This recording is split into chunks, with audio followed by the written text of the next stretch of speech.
Hi friends, this video shows how to turn on or off art gallery screensaver. Go to settings, select settings icon from top right corner.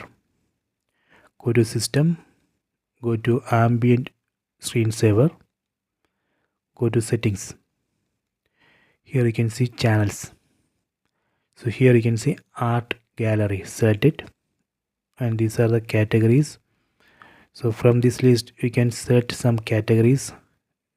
We can also unselect some categories. See, only the photos from the selected categories will be displayed in the screensaver.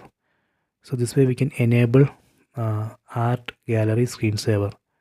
So if you want to disable, you can select Google Photos or experimental.